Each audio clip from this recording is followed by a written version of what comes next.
Islamic banks frequently practice diminishing musharaka, decreasing partnership for the purchase of house, for the construction of house. In this presentation, we will discuss the meaning of diminishing musharaka or decreasing partnership and how this partnership is practiced in Islamic banks. Diminishing مشارکہ کو ہم یوں define کرتے ہیں کہ this is a partnership in which one of the two partners redeems his capital gradually. He gets his capital back along with some profit. The other partner purchases his share of capital gradually till he becomes the sole owner of that capital or that property. کہ اس میں یہ partnership اسی understanding کے ساتھ شروع ہوئی ہے کہ ان میں سے ایک پارٹنر اپنا جو کیپٹل ہے وہ گریجولی آہستہ آہستہ وہ جو ہے ریڈیم کرے گا، وہ واپس لے گا اور ساتھ ہی ساتھ اسے پروفٹ بھی ملے گا. اس کو ہم کہتے ہیں شرکہ متناقصہ، ڈیمینشنگ پارٹنرشپ یا کہ ڈیکریزنگ پارٹنرشپ.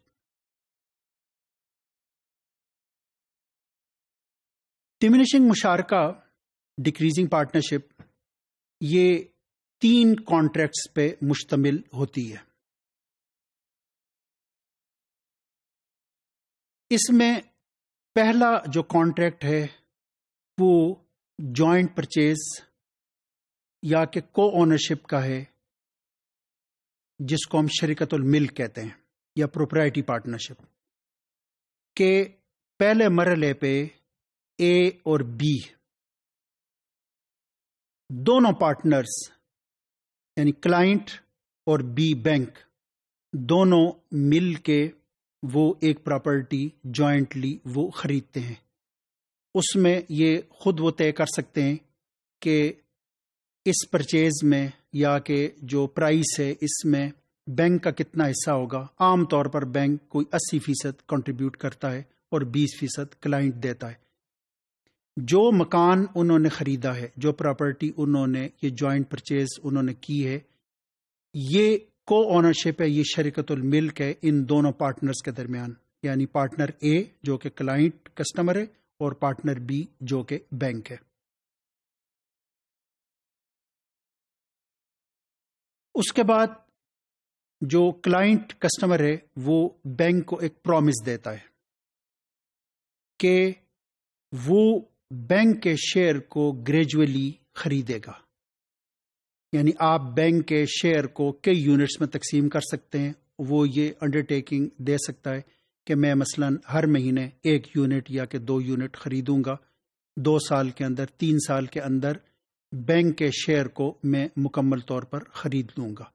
تو یہ ایک قسم کی یعنی دوسرے مرحلے پہ ایک انڈرٹیکنگ یا پرومس ہے کہ which is given by the client that he will buy share of the bank.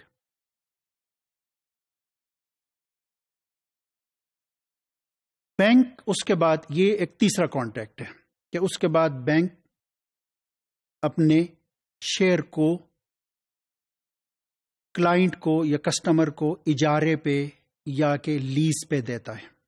یعنی یہ ایک جو تیسرا کانٹریکٹ ہے وہ ایک لیز کا کانٹریکٹ ہے کہ بینک اپنے حصے کو، کہ مثلا اگر اس میں اس پراپرٹی میں بینک کے 8 حصے ہیں اور اس کے 2 حصے ہیں، تو بینک اپنے 8 حصوں کو وہ لیز پہ یا کہ رینٹ پہ وہ کلائنٹ کو دے گا اور منتھلی رینٹ وہ کلائنٹ بینک کو ادا کرے گا.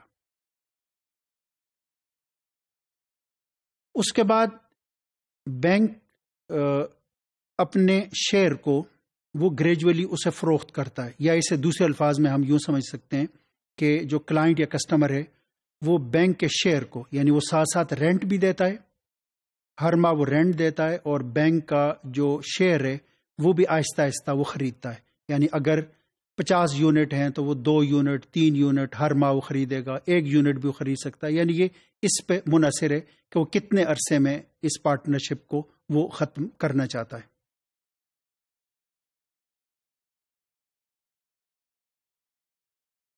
جس مرحلے پہ کلائنٹ نے یا کسٹمر نے وہ سارے شیئر خرید لیے، یعنی بینک نے وہ اپنا سارا شیئر کلائنٹ کو فروخت کر دیا، تو کلائنٹ یا کسٹمر اس پراپرٹی کا یا کہ اس ایسٹ کا مکمل طور پر مالک ہو جاتا ہے، اور اس طریقے سے یہ جو ڈیمینشنگ مشارکہ ہے یہ ختم ہو جاتی ہے۔